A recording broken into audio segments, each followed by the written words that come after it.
बुरहानपुर खंडवा में बीजेपी का कब्जा देखने को मिला है। विदिशा समेत कई नगर पालिकाओं में बीजेपी की जीत हुई है। तो बड़ी और अहम जानकारी आपको बता दें कि अब नतीजे आने शुरू हो गए हैं और नतीजों के साथ ही अब जीत और हार का फैसला भी शुरू हो गया है, जहां मध्य प्रदेश के निकाय चुनाव में बीजेपी को बम्पर जीत मिलती दिखाई दे रही है।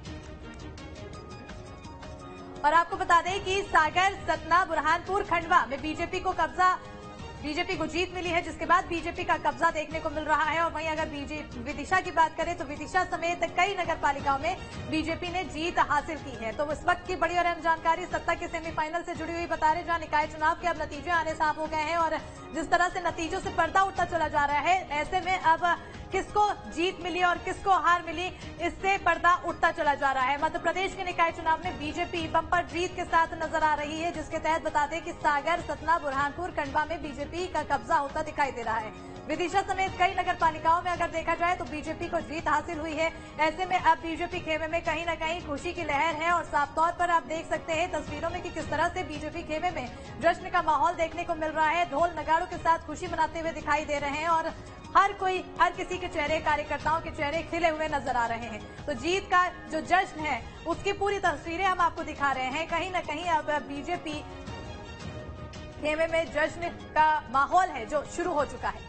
मध्य प्रदेश के निकाय चुनाव में बीजेपी की बम्पर जीत हुई है और सागर, सतना, बुरहानपुर, खंडवा में बीजेपी ने जीत के अपना कब्जा जमाया है। विदिशा समेत कई नगर पालिकाओं में बीजेपी ने जीत हासिल की है, जिसके बाद अब बीजेपी खेमे में जश्न का माहौल देखने को मिल रहा है। ज्यादा जानकारी के लिए हमारे साथ हमारे संवाददाता शुभम फोन लाइन पर जुड़ चुके हैं। शुभम, कहीं ना कहीं अब जिस तरह से नतीजे सामने आते जा रहे हैं, जीत और हार से जो पर्दा उठता चला जा रहा है, साफ तौर पर नजर आया कि बीजेपी को बम्पर जीत हासिल हुई है।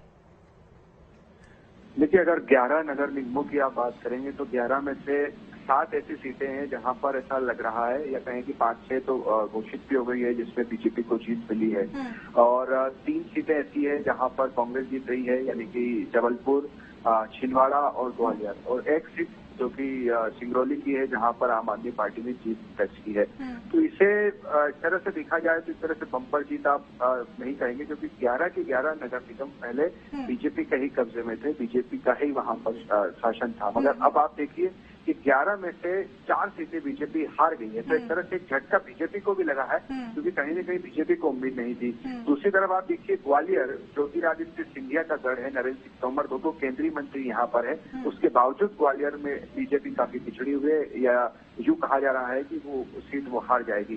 छिंदवाड़ा कमलनाथ का गढ़ था, यहाँ पर भी बहुत बीजेपी ने मेहनत की, मगर ये सीट भी हार गई।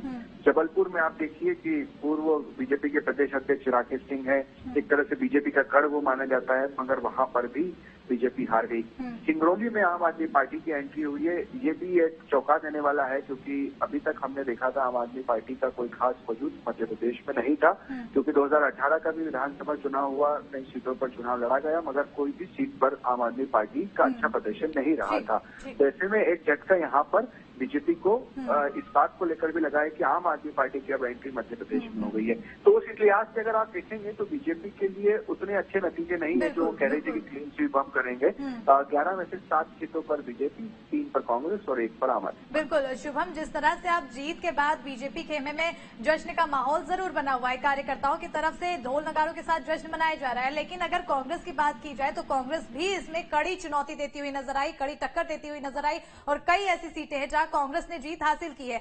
ऐसे में साफ तौर पर नजर आ रहा है कि बीजेपी की कहीं न कहीं इस पे चूक हो गई है और कांग्रेस उसका फायदा उठाती हुई दिखाई दी है इस चुनाव में। देखिए, बिल्कुल कांग्रेस के पास सीटों का जो आंकड़ा था वो 0 था, 0 था, और अब 0 से अगर उस 11 में से 3 सीटों पर भी आई है तो कहीं न कहीं कांग्रेस के लिए जो पहले का प्रदर्शन था उससे कुछ ठीक प्रदर्शन है। और अभी भी 5 सीटों का परिणाम आना बाकी है, जो कि 20 तारीख को परिणाम आएंगे। उसमें भी अगर 2 या 3 सीट कांग्रेस जीतती है तो ये 5-6 सीटों तक आंकड़ा पहुंचता है। यानी जो बात हम लंबे वक्त से कर रहे थे कि इस बार के चुनाव में 16 में से तकरीबन 9-10 बीजेपी और 5-6 कांग्रेस जीत सकती है।